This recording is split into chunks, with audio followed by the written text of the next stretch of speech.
So this morning there's a bit of a shocking front page exclusive over on the Racing Post where a leaked document from the All Parliamentary Group for Gambling has carried out an investigation on the Gambling Commission where they have assessed the competency and effectiveness of the UK Gambling Commission. It's a pretty damning verdict. There's a lot of coarse words within it. So this is a quick update to give it a quick overview, a little bit of extra information.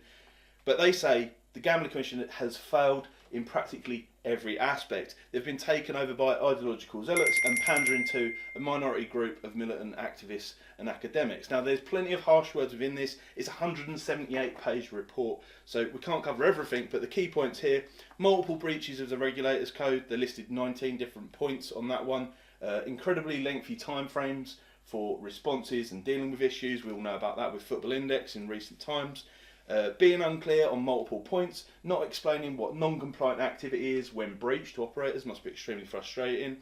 Failing to be impartial, failing to fact check, being misleading in response to operators, sending stock answers, and telling people on the other end to seek legal advice even when they are a lawyer.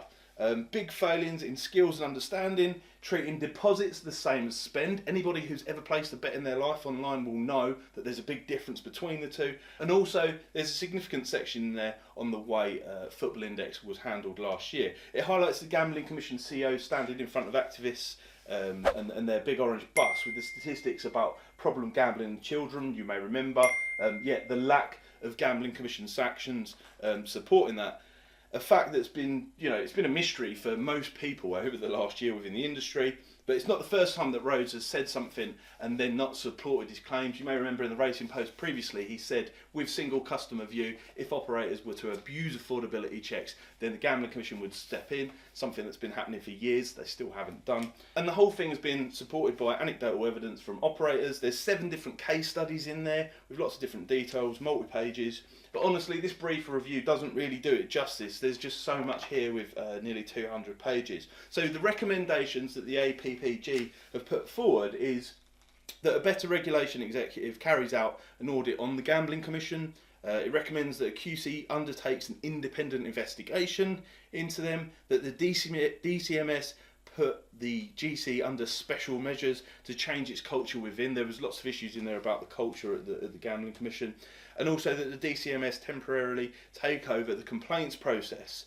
That they consider that the Gambling Commission's role in the future is the Gambling Commission's role to regulate the industry, or is it to specifically resolve problem gambling? And the review also highlights something I think is really important that everybody should agree on both sides of the fence, is that there should be differentiation between the different types of operators and their different risk levels. Maybe it be casino-based high risk offerings, or maybe slightly lower risk sports skill-based offerings. So also the MP Scott Benetton said that it's excessive and unnecessary regulation would send people to the black market, something that's been in the news quite a bit recently, and I can understand that would be a big issue for MPs in particular, although people have been being sent to the black market historically for years by some of the big operators with their account restrictions and deposit limits, something that's documented quite well on this channel. So currently at this point in time, just to be completely fair here,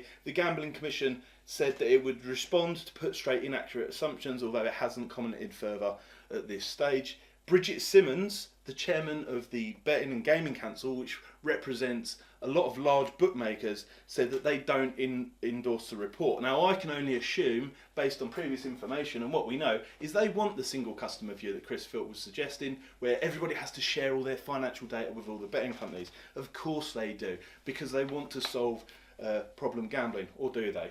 But anyway, that's what the BGC chairman said. And also we've got the Guardian activist Rob Davies, who has gone with a response by writing an article about MPs' expenses, particularly the MPs that were the authors in this case. No doubt that will be deemed as editorial choice by the Guardian, rather than looking at the actual topics within the document. So I'll be keen to see the consumer feedback, you guys, on what you think about this, what you think should be happening. Should the Gambling Commission be overturned? Should there be a separate investigation? Should all these things be happening?